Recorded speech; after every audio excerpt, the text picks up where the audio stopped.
Welcome to another edition of the TravelBallDad.com. I'm excited today. We've got Brian Barlow here, who's caused quite a stir over the last year, bringing to light some things we see at tournaments that we probably shouldn't see.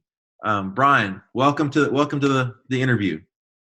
Hey man, I appreciate it. Anybody that's on the same side of this argument and this initiative, I'm a fan of. So let's do this thing.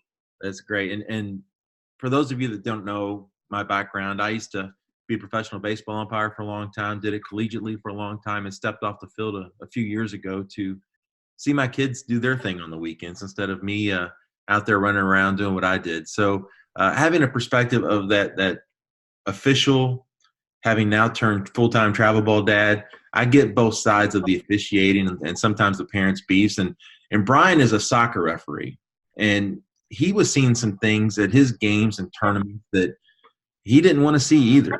So he did something about it. Now, Brian, can you tell us what you did about what you were seeing? Yeah, man. So as an official, and this as an official, you can't say certain things when you have the uniform on, the badge on. You have to bite your tongue a lot, right?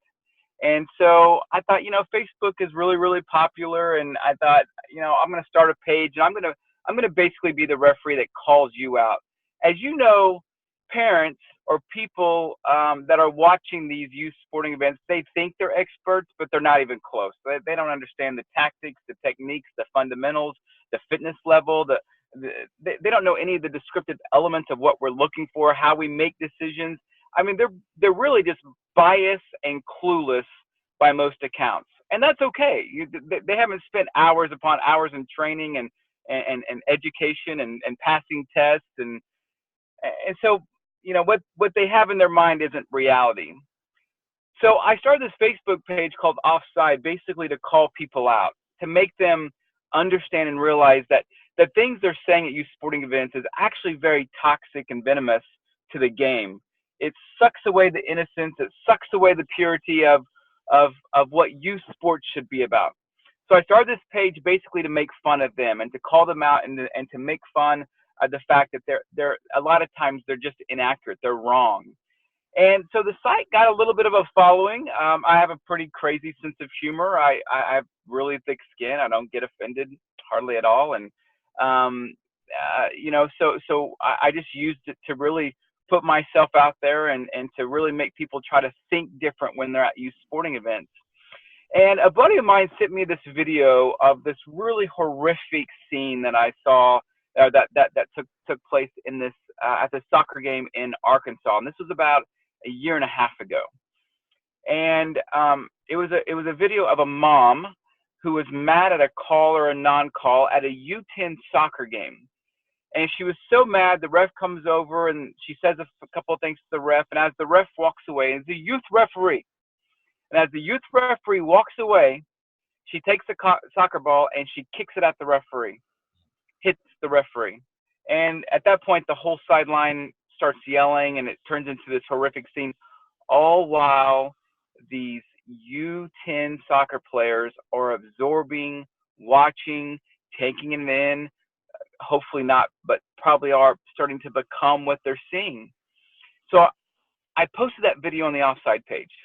And again, the Offside page was really satirical. It was very satire, comedic. This was the first real thing I'd ever done with it. I was so appalled by the video. So I posted on the Offside page and I said, listen, if you capture video like this at a youth sporting event, I don't care what youth sport it is. I don't care if it's soccer, baseball, wrestling, football, volleyball, I don't care what it is. And you send it to us and we post it on this Offside page, I'm going to give you $100. The whole thought process is to shame people into understanding this is what you look like on Saturday afternoon at the local baseball diamond, at the local wrestling match, at the local soccer pitch. This is what you look like. And that video went viral and the page went viral. And that's kind of how Offside started. Since that video became viral, what have been the implications on you? Have you, how has it been received? How have you been received? Positively, negatively? What's been the gist from your travels and your experiences? Is it well received, or do you get schneided a little bit because of what you've done? Both. I was listen. It's really done well in the sense of it's opened up the discussion. It's made people talk about it. It's made certain clubs in all the youth sports have a very serious conversation within their leadership. It's really allowed a lot of coaches to manage their teams differently, their teams' parents, I should say, differently. I have hundreds, if not thousands, of messages a month from what we call reformed cheeseburgers. We call these people that act a fool at youth sporting events, we call them cheeseburgers. People say, "Hey, Barlow, why do you call them cheeseburgers?" And the simple answer is because I can't call them assholes. Um, but Very you well. know, they're usually the people that are, you know, sitting in the shade, probably haven't ran a fitness test in ever. Those are the ones that usually cause the most stink. So I slug them cheeseburgers. So I have a lot of these people that say, "Hey, I no longer act like that. I no longer want my kids to think that I'm that parent." So on the positive side, it's been overwhelming. Now, there's certain people out there that despise what I stand for, that think there's a better way. And I always tell those people, listen, you don't have to agree with me. I'm not looking for your approval. I'm looking for your attention. And the fact that we're even discussing this, even though you don't agree, means I've got your attention. And that's half the battle. That's a win right there, prompting the conversation, talking about it, right? And I think a lot of times parents don't know how they look when they act like that. And, you know, I'll be honest, I've acted like that a couple times just because I expect, I haven't been to that extreme, right? But I've yelled a little bit. And I think I Yeah. have a higher expectation of officials. All I want you to do is try. If you're trying and working hard, I get it. You're going to miss things. It's okay. But put forth an effort. That's all I ask. And a couple times I've yelled a little bit, and I don't like doing that. I've been on the other side, and it's not fun. So I try to keep myself in check. But I think a lot of times perspective gets lost. And if parents had that in mind, this U10 soccer game isn't the end of the world if it's a loss. You know, it's okay. The sun will come up tomorrow, but Aunt Jane or Uncle Phil think this is the culmination of a D1 scholarship, and they don't get those 3 goals today, or they get called a foul called on them when it's in the box or something. You know, it's the end of the world, and it's just not the case. But I think people get blinded by the almighty scholarship, and they think that they may be better than what they are, and perspective isn't there, in my opinion. That's the biggest challenge, to help people understand the whole scheme of things as it relates from a size capacity. You may be the best in Johnville, USA, but guess what? At the end of the day, you're one of a whole bunch that are looking for the same thing, and there's only so many of those scholarships out there. So not Well, to, and you know, go ahead. well, yeah, and I was going to say, I was just going to add to that. You know, a lot of these games are being officiated by young referees under the age of 18 who too are developing their skill. Yeah. The main thing I want us to understand is while your players are out there developing, making mistakes, so are those young officials. And let's be honest, I'm a very seasoned official. You're a very seasoned official. I have yet to score 100% on an assessment. In fact, no official has ever at any level scored 100% on a game. We're going to miss calls. And the other side of this is, even if you have bad days, we have different angles. We're not going to see every angle. I mean, think about all the different angles. You know, you're going 360 degrees. You're only going to see, there's no way you're going to see every degree of that 360 degrees. So you're not going to see something. People need to understand that youth sports in particular are meant for development, teamwork, understanding positive sportsmanship, overcoming adversity. When life hits you hard and you get knocked down, you got to get back up. And as parents, we take all those things away for the sake of a call that we get pissed about. So now I'm gonna be bigger than the game. I'm gonna get mad. I'm gonna make a scene because you, as an official, you missed something, and that's not right. Understood. And with the shortage of officials across the country, how parents act, I know for certain it's got to be one of the big reasons as to why we're seeing a drop in officials across the board.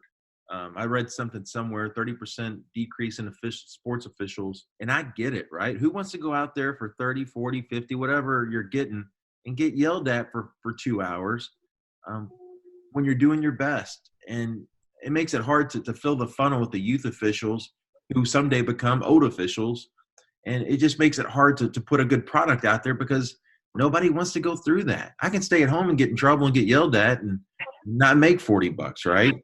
Um, Well, I, U.S. Soccer just released a statement this past weekend in Chicago saying that out of all the officials that are registered to referee soccer, and this is just soccer, that 50% of them are under the age of 18.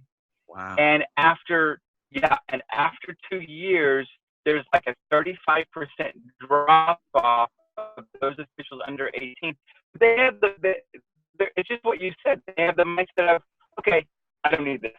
I don't need to make $25 and have and completely verbally assaulted and crucified by an adult. It's not worth it to me. They're walking away, which means at some point there aren't going to be a lot of older officials because they're retiring and they're not getting replaced. And it's unfortunate because it's a great opportunity for a young person to have a great job. They kind of set their own deal and go from there. So I'm sure, did you referee when you were younger? I didn't. I didn't get into refereeing until I was probably in my mid-20s, late 20s. I have a titanium left knee. I couldn't play soccer anymore. And so I got into refereeing because I still wanted to be around. And that's the thing. A lot of these people are officials of their sport because they love the sport. Mm-hmm. Either they can't play anymore or they want to be a bigger part of it than just watching it. I would say to these people that are on the sideline, it's because of these people that have such a heart and passion for the sport that your kid is playing. That's why you have an official. That's why you get the privilege of even watching your kid play. We had an incident a couple of weeks ago where the refs didn't show up to the game. And so I had a half of a crew. And so I told the coaches, I said, listen, we're going to have to use a club, which is a parent, AR. And they're like, no, we don't want, this game's important. We don't want, we want the officials. I'm like, oh, that's funny. Now we're important. Right. Now the officials are all of a sudden important. Mm-hmm. It takes us not showing up for them to understand that we kind of know what we're doing. We still make mistakes, but in order for the game to happen, you need us. Necessary evils. I understand that completely. Brian, where can the parents that are out there capturing the not so great moments, as well as those that are creating the moments, where can they find you on social media and your sites? How can they get those videos over to you? Yeah, man. So obviously, if you're on Facebook, it's pretty simple. It's called Youre Offside. Standard spelling, Youre Offside. I'm all over Facebook. In fact, if you Google referee, bad parent abuse, you could find me pretty much on anything. But yeah, the whole initiative started on, I want people to be a part of the solution, not a part of the problem. And so if you see an adult start to lose their nuggets, my first thing is tell them, hey, chill, relax. This is a kid's game, relax. If that doesn't work, pick up your camera. The moment someone starts seeing themselves get videotaped, they tend to de-escalate the attitude. Mm-hmm. But if you do capture it, capture the video, send it to us on Offside. If it's dramatic enough and we use it, we give up to $250 now for crazy parents, parents behaving badly videos. There's also a supporter initiative on the page for $9.99 a month. You get extra content that the typical people on the page don't get. It helps fund the video kitty, so to speak. And we also produce a ton of content. I travel all over the country and produce content on officials who have. I've interviewed an official's family who's been murdered. Talk about humbling. I went to Detroit and met this entire family whose husband was killed on the soccer pitch because he gave a player a red card, literally murdered. I was in El Paso where a 17-year-old kid was attacked by a 34-year-old coach. I've been all over this country, man, telling these stories. I love doing what I do. I just wish it wasn't what it was about, if that makes any sense. But I'm telling you, we're making headway. We're causing the discussion to intensify. In fact, there's a whole thing getting ready to start. It's based on federal law. It's called Safe Play, Safe Sport. I think it's Safe Sport, actually, to where it is now a federal criminally driven offense to mentally assault a youth referee, a referee at any sport under the age of 18. If any one of like the board of directors, a coach, another referee sees a youth referee getting verbally assaulted, it is now a criminal offense and can be prosecuted as a federal crime. I'm super excited about this. This is the type of change that we need for people to understand that they can't act the way they act.